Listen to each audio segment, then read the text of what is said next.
السلام علیکم ورحمۃ اللہ وبرکاتہ۔ الحمدللہ رب العالمین والصلاة والسلام علی سید المرسلین نبینا محمد وعلی آلہ وصحبہ اجمعین، اما بعد۔ محترم معزز ساتھیوں، آج کل ان دنوں میں یہاں عربی میں ایک لفظ یا ایک مثل استعمال کرتے ہیں، 20 ذہب والباقی ذہب، یا اس سے ملتا جلتا لیکن آخر کے دو لفظ تو وہی ہیں، ذہب اور ذہب۔ کیا مطلب ہے اس کا؟ کہ 20 دن رمضان کے گزر چکے ہیں لیکن 20 دن چلے گئے، ابھی تو انتظار کر رہے تھے، اتنی جلدی پار ہو گئے۔ اس طرح سے افسوس نہ کیجئے، بلکہ باقی ذہب، جو تھوڑے سے دن باقی رہ گئے ہیں وہ سونا بلکہ سونے سے بھی زیادہ قیمتی ہیں۔ اللہ تعالیٰ 20 دنوں میں ہم نے جو کچھ کیا ہے ان کو قبول فرمائے، جو کوتاہی ہوئی ہے اللہ اس کو معاف فرمائے۔ اور ابھی یہ رات جو شروع ہوئی ہے یہ عشر آخر کی پہلی رات ہے، اور یہیں سے عید سے پہلے تک کوئی ایک رات لیلۃ القدر ہونے والی ہے کہ نہیں؟ اور لیلۃ القدر وہ رات ہے کہ جو 1000 مہینوں سے 83 سال 4 مہینے سے زیادہ افضل ہے۔ اگر کوئی سمجھنے کے لیے مثال ہے کہ 1 گھنٹے کی عبادت بھی اگر کر لیتا ہے اور اللہ اس کو قبول کرتا ہے تو اس کو 7 سال سے زیادہ عبادت کرتے رہنے کا ثواب ملتا ہے۔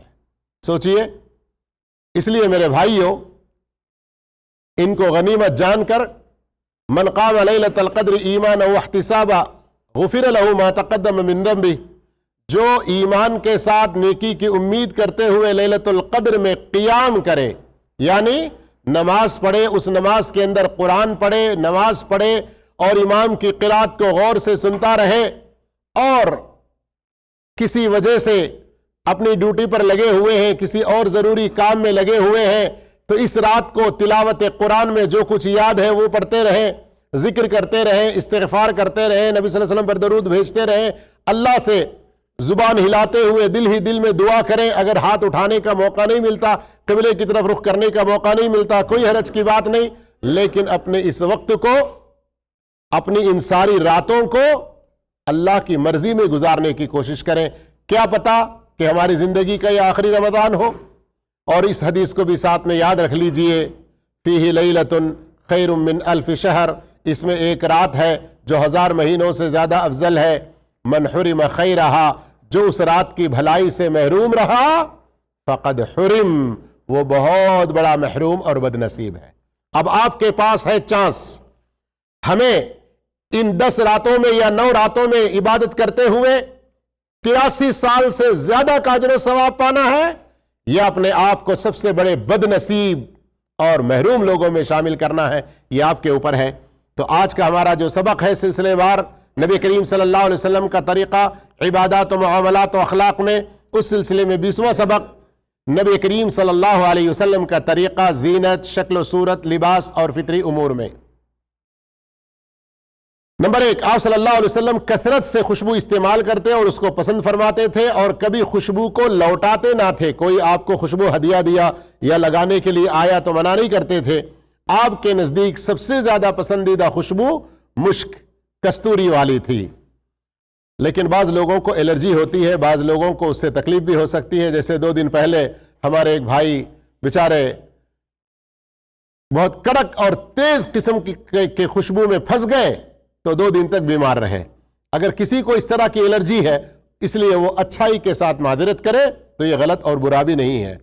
نمبر 2، آپ صلی اللہ علیہ وسلم مسواک کو بہت پسند فرماتے تھے، روزے کی حالت میں بھی اور بنا روزے کے، ہر حال میں مسواک کیا کرتے تھے۔ ہمارے ہاں جو بعض لوگ کہتے ہیں کہ دوپہر کے بعد مسواک نہیں کرنا چاہیے روزے کی حالت میں، اس کی کوئی دلیل نہیں ہے۔ نیز نیند سے بیدار ہوتے وقت، اس لیے کہ منہ میں کچھ چینجز ہوتے ہیں، گھر میں داخل ہوتے وقت اور نماز سے پہلے مسواک آپ صلی اللہ علیہ وسلم کی کرنے کی عادت تھی۔ نمبر 3، آپ صلی اللہ علیہ وسلم سرما استعمال کرتے تھے اور فرماتے تمہارے سرموں میں سب سے بہتر سرما اثمد کا ہے، کیونکہ وہ آنکھوں کو صاف کرتا ہے، جلا بخشتا ہے اور بالوں کو اگاتا ہے۔ نمبر 4، آپ صلی اللہ علیہ وسلم کبھی خود کنگھی کر لیتے اپنے سر مبارک میں، اور کبھی حضرت عائشہ صدیقہ رضی اللہ تعالیٰ عنہا آپ کو کنگھی کر دیتی تھیں۔ سر منڈوانے میں آپ صلی اللہ علیہ وسلم کا طریقہ یہ تھا کہ آپ یا تو پورے بال کو منڈوا دیتے یا پورے بال کو چھوڑ دیتے۔ آج کل کا جو نیا فیشن چل پڑا ہے، اللہ تعالیٰ رحم فرمائے، اس تفصیل میں نہیں جاؤں گا، آگے بھی اس کا کچھ ذکر آ رہا ہے۔ نمبر 5، آپ صلی اللہ علیہ وسلم سے اپنے بالوں کا حلق کرانا، یعنی سر مونڈنا، ٹینڈ کرنا، گنڈو کرنا، صرف حج عمرہ کے موقع پر ہی ثابت ہے۔ آپ صلی اللہ علیہ وسلم کے بال جمعہ سے بڑے اور وفرا سے چھوٹے ہوتے تھے، اور جمعہ کا بال، جمعہ وفرا، یہ دونوں حدیثوں میں الفاظ آئے ہوئے ہیں۔ تو یہ جمعہ کہتے ہیں، یہ کان کی جو لول کی ہے، یعنی کان کا جو آخری حصہ ہے، اس کے لیول میں، ہمارے ہاں پتہ نہیں کچھ پرانے بزرگ لوگ گردہ یا گردہ کچھ کہتے تھے، گردہ شاید، گردہ وار یا کچھ اس طرح کی کٹنگ کے نام سے۔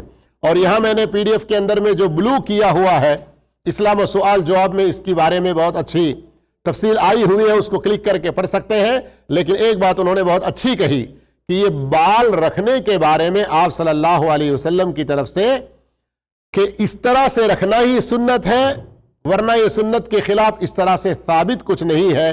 اس لیے یہاں پر اگر کوئی نبی کریم صلی اللہ علیہ وسلم کی اقتداء کرنا چاہے تو اپنے بالوں کو جمعہ یا وفرا، یہ تقریباً کاندھے کے برابر کو پہنچتے ہیں، ان کو وفرا کہا جاتا ہے۔ آپ صلی اللہ علیہ وسلم قضاء سے منع فرماتے۔ قضاء کیا ہے؟ سر کا بعض حصے میں سے بال نکالنا اور بعض حصے میں رکھنا۔ جیسے ہندوؤں کی کچھ عادتیں ہوتی ہے کہ وہ لوگ اپنے کچھ دیوی دیوتاؤں کے نام پر ادھر سر میں کچھ بال چھوڑے رہتے ہیں کچھ عرصے کے لیے، اور آج کل یہ نیا فیشن چل پڑا ہے کہ بس سر میں بیچ میں اس طرح سے بال رکھتے ہیں، یہاں سے پھر ادھر طرف سے پورا مشین لگواتے ہیں ایک دم آخری نمبر کا، یا پھر وسرا لگواتے ہیں۔ یہ اچھی بات نہیں ہے۔ نمبر 7، آپ صلی اللہ علیہ وسلم فرماتے مشرکوں کی مخالفت کرو۔ کوئی غیر مسلم قرآن جلاتا ہے، کوئی غیر مسلم ہمارے نبی صلی اللہ علیہ وسلم کے نام کے کارٹون بناتا ہے تو ہمیں بڑا غصہ آتا ہے نا، لیکن ذرا اس حدیث پر بھی غور کیجئے۔ آپ صلی اللہ علیہ وسلم فرماتے ہیں کہ مشرکوں کی مخالفت کرو، داڑھیوں کو بڑھاؤ اور مونچھوں کو گھٹاؤ۔ لیکن آج ہم لوگ کتنا الٹ کر رہے ہیں، داڑھیوں کو منڈوا کر اللہ کے رسول صلی اللہ علیہ وسلم کے حکم کی کتنی مخالفت کرتے ہیں۔ نمبر 8، آپ صلی اللہ علیہ وسلم لباس میں سے جو کچھ میسر ہوتا اس کو پہنتے، کبھی اون تو کبھی روئی یا کپاس اور کبھی کتان، کاٹن کے کپڑے پہنتے تھے۔ آپ صلی اللہ علیہ وسلم کی سب سے پسندیدہ لباس قمیص تھی۔ نمبر 9، آپ صلی اللہ علیہ وسلم یمنی دھاری دار چادر اور سبز چادر بھی پہنتے تھے، اور جبہ اور قبا پہنتے تھے۔ قبا کہتے ہیں تنگ آستین والا کرتا۔ اور آپ صلی اللہ علیہ وسلم پیجامہ بھی پسند کیے ہیں، تہبند، چادر، موزے، جوتے اور پگڑی بھی پہنتے تھے۔ کبھی کبھی ایسا ہوتا کہ آپ صلی اللہ علیہ وسلم پگڑی باندھتے تو اس کا کچھ حصہ ٹوڈھی کے نیچے سے لیتے، اور اس کا جو آخر چوٹی کی طرح سے یا دم کی طرح سے اس کو کبھی پیچھے کی طرف ڈالتے یا اس کو اس کے حال پر چھوڑ دیتے۔ نبی کریم صلی اللہ علیہ وسلم نے کالا لباس بھی پہنا اور سرخ حلہ، تہبند و چادر کو بھی استعمال کیا، لیکن محرم میں کالا جو خاص کر پہنتے ہیں یہ درست نہیں ہے۔ آپ صلی اللہ علیہ وسلم چاندی کی انگوٹی پہنتے اور اس کے نگینے کو ہتھیلی کی طرف میں، اوپر کی طرف میں نہیں بلکہ ہتھیلی کی طرف اندرونی حصے میں کر لیتے۔ آپ صلی اللہ علیہ وسلم جب کوئی نیا کپڑا پہنتے تو اس کا نام لیتے، اللہم انت کسوتنی ھذا اسألک خیرہ وخیر ما صنع لہ واعوذ بک من شرہ وشر ما صنع لہ۔ یعنی وہاں درمیان میں آپ براکٹ میں دیکھ رہے ہیں القمیص، الرداء، العمامہ، یعنی جو پہنتے اس کا نام لیتے۔ لیکن میں کہوں گا کہ یہاں تھوڑا سا اضافہ کرتے ہوئے، آج کل ہمارے مارکیٹ میں کچھ کپڑے آتے ہیں کچھ فلموں کے نام پہ، کچھ ہیرو اور گندی ناچنے والیوں کے ناموں پہ ہوتے ہیں، کچھ عورتوں کی ساڑیاں یا ان کے کچھ شلوار قمیص وغیرہ کچھ فلموں کے نام پہ اور ہیرو ہیروئن وغیرہ کے نام پہ ہوتے ہیں۔ تو ایسی چیزوں میں ان کے نام لینے کی ضرورت نہیں ہے، جنرل جو کپڑا ہوتا ہے اس کا نام لیں گے تو کافی ہے۔ سمجھ میں آیا؟ حالات کو سمجھنا بہت ضروری ہے۔ آج کل اللہ کے نبی صلی اللہ علیہ وسلم کی سیرت کو ذرا تفصیل سے پڑھ کے ہم سمجھیں۔ ہمارے لیے اللہ نے نمونہ بنایا ہے رسول اللہ صلی اللہ علیہ وسلم کو، اس لیے ہم پڑھ کر سمجھ کر عمل کریں گے، اس کی فکر کم ہے۔ کب کون سی نئی فلمیں آئیں، اور کافر تو ہمیشہ اسلام کے خلاف، شیطان تو بیٹھا ہی ہوا ہے۔ رمضان کے مہینے میں نئے نئے فلم، رمضان کے مہینے میں نئے نئے مسلسلات سیریلز وغیرہ کی اوپننگ کرتے ہیں اور گرینڈ اوپننگ کے نام پہ کرتے ہیں، اور مسلمان کئی سارے ایسے ہیں پتہ نہیں اگر رمضان میں جا کر وہ پہلی مرتبہ ٹکٹ لے کے نہیں دیکھیں گے تو شاید بہت بڑے خیر سے محروم ہو جائیں گے، اپنے آپ کو سمجھتے ہیں کہ لمبی قطاریں لگا کر بھی۔ اللہ تعالی ہدایت عطا فرمائے، اپنے نبی کی سنتوں کو پڑھیں، اپنے نبی کی تعلیمات کو پڑھیں، قرآن سے اپنا دل لگائیں۔ دنیا کا یہ شوق، دنیا کی یہ رنگینیاں ختم ہونے والی ہیں، قبر میں ہمارے کچھ بھی ساتھ میں نہیں آئیں گے۔ آپ صلی اللہ علیہ وسلم قمیص جب پہنتے تو پہننے کے وقت میں دائیں طرف سے پہننا پسند کرتے، اور آپ صلی اللہ علیہ وسلم کنگھی کرنے میں ہو، جوتا پہننے میں ہو، وضو کرنے میں ہو، کسی چیز کو لینے میں یا کسی چیز کو دینے میں، ہر اعتبار میں دائیں طرف کو پسند کیا کرتے تھے، دائیں جانب سے شروع کرنا پسند فرماتے۔ چھینک کے بارے میں اس سے پہلے بھی بات گزر چکی ہے کہ چھینکتے وقت آپ صلی اللہ علیہ وسلم اپنے ہاتھ یا اپنے کپڑے کو منہ پر رکھ لیتے تھے اور آواز کو کم کرتے تھے، اور آپ صلی اللہ علیہ وسلم بہت ہی زیادہ شرمسار، بلکہ پردہ نشین دوشیزہ لڑکیاں جو شرم والی ہوتی ہیں اس سے کہیں زیادہ آپ صلی اللہ علیہ وسلم کے اندر شرم و حیا تھی۔ آپ صلی اللہ علیہ وسلم ہنسنے والی باتوں پر ہنستے بھی تھے، البتہ آپ کی زیادہ تر ہنسی مسکراہٹ ہوتی تھی۔ زیادہ سے زیادہ جو آخری حد آپ کے ہنسنے کی دیکھی گئی وہ یہ کہ آپ کے یہ داڑھ کے دانت نظر آتے تھے، دانت کے داڑھ نظر آتے تھے، اور آپ صلی اللہ علیہ وسلم کا رونا بھی ہنسی ہی کی طرح تھا۔ کیا مطلب؟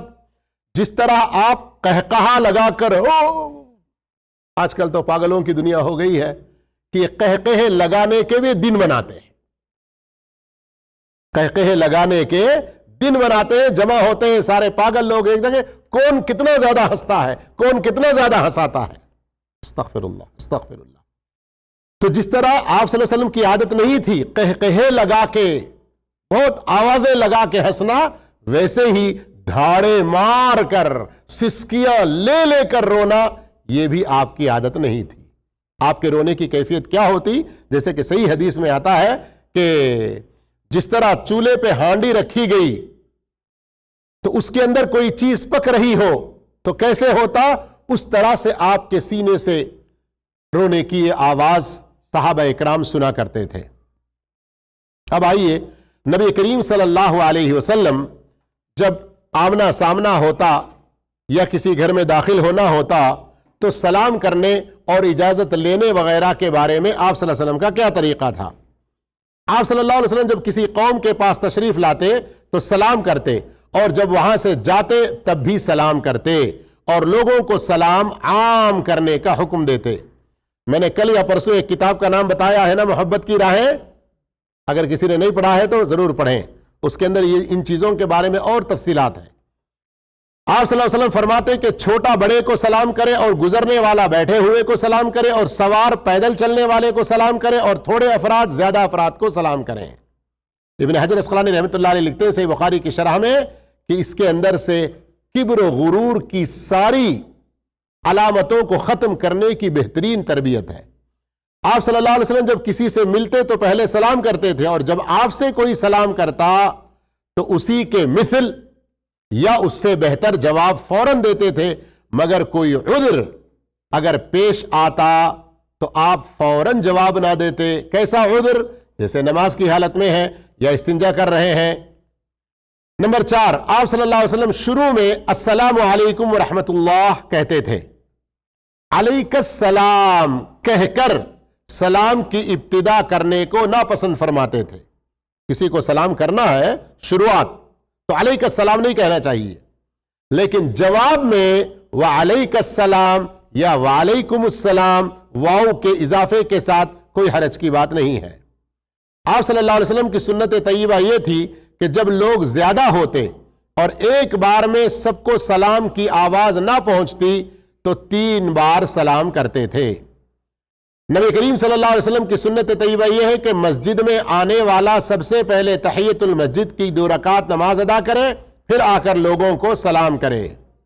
آپ صلی اللہ علیہ وسلم ہاتھ، سر اور انگلی کے اشارے سے کسی کے سلام کا جواب نہ دیتے تھے، الا یہ کہ نماز کی حالت میں ہوتے تو اس میں آپ اشارے کے ذریعے سلام کا جواب دیتے، جیسے کہ اس سے پہلے بھی ہم پڑھ چکے ہیں۔ لیکن یہاں علماء اجازت دیتے ہیں اس بات کی کہ اگر کوئی آدمی اتنے دور کے فاصلے پر ہے کہ آواز نہیں پہنچ سکتی، اس کو ہم نے سلام کیا ہاتھ کے اشارے سے، کوئی حرج کی بات نہیں، لیکن اس کی عادت نہیں بنا لینی چاہیے۔ آپ صلی اللہ علیہ وسلم بچوں کے پاس سے گزرتے تو سلام کرتے، اسی طرح عورتوں کے پاس سے گزرتے تو بھی سلام کرتے تھے، اور صحابہ اکرام بھی نماز جمعہ سے واپس آتے وقت راستے میں ایک بوڑھی عورت کے پاس سے گزرتے تو اس کو سلام کرتے۔ البتہ دوسری اور حدیثوں کے حوالے سے علماء کا یہ کہنا ہے کہ نوجوانوں کا نوجوان عورتوں کو سلام کرنا یا ان نوجوان عورتوں کا نوجوان مردوں کو سلام کرنا اور جواب دینا یہ درست بات نہیں ہے، الا یہ کہ ان کے درمیان میں کوئی قریبی محرم رشتہ داری کی بات ہو تو وہ الگ ہے، ورنہ فتنے پیدا ہونے کے خطرات ہو سکتے ہیں، اس لیے کہ نظر اور آواز ہی کے ذریعے کنیکشن کنٹیکٹس ہوتے ہیں، پھر اس کے بعد تباہی ہوتی ہے۔ آپ صلی اللہ علیہ وسلم دوسروں کو سلام پہنچاتے اور دوسروں کے سلام قبول بھی کرتے تھے، یعنی کبھی ہوتا نا کہ آپ فلاں کو سلام کہہ دیجئے، کوئی آیا اللہ کے رسول صلی اللہ علیہ وسلم کو سلام کہہ دیجئے، کوئی اللہ کے رسول کے پاس جا رہا ہے۔ جب کوئی آپ کو کسی دوسرے کا سلام پہنچاتا تو پہلے آپ پہنچانے والے پر، پھر وہ سلام بھیجنے والے کو سلامتی کی دعا دیتے، ایک حرف کی وہاں پر پہنچانے نون لکھا نہیں گیا، کیا طریقہ اس کا؟ وَعَلَيْكَ وَعَلَيْهِ السَّلَامُ، وَعَلَيْكَ یعنی کوئی آ کر بولا، مثال کے طور پہ مجھے حبیب بھائی نے کہا کہ وہ جو اعجاز بھائی تھے نا آپ کے دوست، انہوں نے سلام کہا، وَعَلَيْكَ وَعَلَيْهِ السَّلَامُ، سمجھ میں آ گئی بات؟ لیکن یاد رکھیں ہمارے پاس ایک دوسرا طریقہ ہے، ابھی لوگ عمرہ کرنے کے لیے حج کے لیے جاتے ہیں تو کہتے ہیں اللہ کے رسول کو میرا سلام کہنا، ابھی یہ درست نہیں ہے۔ ابھی اس وقت اللہ کے رسول صلی اللہ علیہ وسلم کی وفات کے بعد ہم دنیا کے جس کسی کونے میں رہ کر درود و سلام پڑھیں، اللہ نے فرشتوں کو مقرر کر کے رکھا ہے، فرشتوں کو مقرر کر کے رکھا ہے، وہ فرشتے جا کر آپ کا نام، آپ کے باپ کا نام لے کر کہیں گے کہ فلاں نے سلام کیا ہے۔ یہ بہت بڑی خوش نصیبی، اس لیے سنت کا یہ طریقہ اختیار کریں، جب بھی آپ چلتے پھرتے اٹھتے بیٹھتے گھر میں رہتے کہیں بھی اللہ کے رسول صلی اللہ علیہ وسلم پر صلاۃ و سلام بھیجیں، اس میں آپ کے باپ کا نام بھی روشن ہوتا ہے، آپ کے باپ کا نام بھی لیا جاتا ہے اللہ کے رسول صلی اللہ علیہ وسلم کے سامنے، لیکن یہ سلام پہنچانے کے بدعتی طریقے چھوڑ دیں۔ آپ صلی اللہ علیہ وسلم سے سوال کیا گیا کہ آدمی جب اپنے بھائی سے ملے تو کیا اس کے لیے جھک جائے؟ جیسا ہمارے حیدرآباد کے السلام علیکم پیٹ میں منڈی ڈال کے ہی ملنا بولتے، طریقہ صحیح نہیں ہے۔ فرمایا نہیں۔ کہا گیا کیا اسے چمٹ جائے اور بوسہ لے؟ تو فرمایا نہیں۔ کہا گیا کیا اس سے مصافحہ کرے؟ تو فرمایا ہاں۔ تو اس حدیث کی روشنی میں اور اس طریقے کی روشنی میں علماء کا یہ کہنا ہے کہ معانقہ یہ ثابت ہے دوسری اور حدیثوں سے، لیکن خاص طور پر کب؟ کئی دنوں کے بعد ملاقات ہو رہی ہے یا سفر وغیرہ سے واپسی وغیرہ اس طرح کے موقع پر، لیکن روزانہ کی ملاقاتوں میں سلام، بیچ میں تھوڑا سا گیپ آ گیا پھر مسافہ وغیرہ بھی کر لیے، کوئی حرج کی بات نہیں ہے، لیکن معانقہ وغیرہ یہ چیزیں جو ہے نا کبھی کبھار دیر سے ملاقات کے بعد، انشاءاللہ تھوڑا ہی درس باقی رہ گیا ہے، ختم ہو جائے گا بھی۔ آپ صلی اللہ علیہ وسلم اپنے اہل خانہ کے پاس اچانک نہیں آتے تھے کہ کہیں ایسا محسوس نہ ہو کہ کسی جاسوسی میں اور ان کی کھوج میں لگے ہوئے ہیں، بلکہ آپ صلی اللہ علیہ وسلم اطلاع دے کر آتے تھے اور گھر میں داخل ہوتے ہوئے سلام کہتے اور ان کے احوال پوچھ لیتے۔ جب آپ صلی اللہ علیہ وسلم رات کو اپنے گھر میں داخل ہوتے تو اس طرح یعنی اتنی آواز میں سلام کرتے کہ جاگنے والا سن لے اور سویا ہوا نہ جاگے۔ آپ صلی اللہ علیہ وسلم کی سنت طیبہ یہ تھی کہ جب اجازت طلب کرنے والے سے کہا جائے کہ تو کون ہے، کوئی آدمی دروازہ مارا اور گھر والے نے پوچھا کون ہے، میں ایسا نہ کہیں، بلکہ اپنا نام یا اپنی کنیت یا اپنا لقب یہ بتانا چاہیے۔ آپ صلی اللہ علیہ وسلم کسی کے پاس جاتے تو 3 مرتبہ اجازت طلب کرتے اور 3 مرتبہ کے بعد اگر اجازت نہ ملتی تو واپس لوٹ جاتے۔ آپ صلی اللہ علیہ وسلم صحابہ اکرام کو اجازت طلب کرنے سے پہلے سلام کہنے کی تعلیم دیتے۔ جب آپ صلی اللہ علیہ وسلم کسی کے دروازے پر تشریف لے جاتے تو دروازے کے بالکل سامنے کھڑے نہ ہوتے بلکہ اس کے دائیں یا بائیں جانب کھڑے ہوتے اور فرماتے اجازت طلبی، یعنی گھر والوں کو سلام کر کے اندر آنے کی اجازت لینا۔ اس کا مقصد ہی کیا ہے کہ گھر میں پتہ نہیں وہ کس حالت میں ہوں گے، ان کے اوپر نظر نہ پڑے۔ اب آپ بالکل گھر کے دروازے کے سامنے کھڑے ہیں تو یہ اخلاق نہیں ہے، یہ عادات نہیں ہے۔ اس طرح سے میرے بھائیوں، یہاں تک الحمدللہ ہم نے آج کا سبق مکمل کیا ہے۔ اللہ رب العالمین نبی صلی اللہ علیہ وسلم کا یہ طریقہ جو ہم سن رہے ہیں اس پر عمل کرنے کی توفیق عطا فرمائے۔ آمین وآخر دعوانا الحمدللہ رب العالمین، والسلام علیکم ورحمۃ اللہ وبرکاتہ۔